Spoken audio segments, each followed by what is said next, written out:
આવો આગળ વધીએ. હવે સ્ટોક સ્પેસિફિક ચર્ચા શરૂ કરીએ તો સૌથી પહેલાં ચર્ચામાં લાવીશ હું ઓલા ઇલેક્ટ્રિકને. જબરદસ્ત એક્શન વરુણ સર જોવા મળ્યો. પહેલાં તો પ્રમોટર પોતે વેચી શેરનો હિસ્સો પોતાનો ઓછો કરી અને કંપનીનું દેવું ઓછું કરવા માટેનો પ્રયત્ન કરી રહ્યા છે.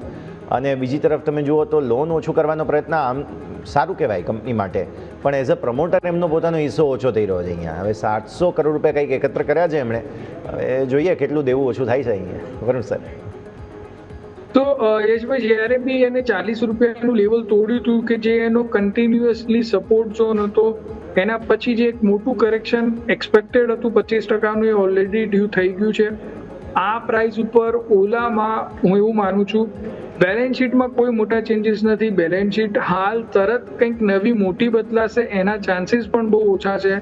બટ ડિસ્પાઇટ ધેટ હું એવું માનું છું Ola is a good business at this price point, because આ પ્રાઇસ પોઈન્ટમાં ઓલમોસ્ટ મોટા ભાગનું નેગેટિવ ફેક્ટરિંગ થઈ ચૂક્યું છે. ટેકનિકલ્સ પણ તમે જુઓ તો મોટા ભાગના ટેકનિકલ્સ ઓવર સોલ્ડ ઝોનમાંથી હવે બહાર આવવાનો પ્રયત્ન કરી રહ્યા છે. ડે ટાઈમ ફ્રેમમાં RSI તમે જુઓ તો એક નીચેના બેઝથી ઉપર જવાનો ટ્રાય કરી રહી છે. તો Ola is a good opportunity long term investors માટે બી. શોર્ટ ટર્મ ઇન્વેસ્ટર માટે મારો પ્રેફરન્સ રહેશે કે જ્યાં સુધી 38 રૂપિયા ક્રોસ નથી કરતો ત્યાં સુધી તમે બાય પોઝિશન ના બનાવો. એકવાર 38 રૂપિયા ક્રોસ કરી દે છે તો તમે આજનો જે હાઈ છે એના સ્ટોપ લોસ સાથે તમે ડેફિનેટલી પોઝિશન બનાવી શકો છો. ઉપરમાં 42 થી લઈને 50 સુધીના લેવલ આવી શકે છે શોર્ટ ટર્મ ઇન્વેસ્ટર્સ માટે 3 થી 4 મહિનાની અંદર. ઓકે, તો વ્યૂ આ પ્રમાણે અહીંયાથી ખાસ બનતો જોવા મળી રહ્યું છે.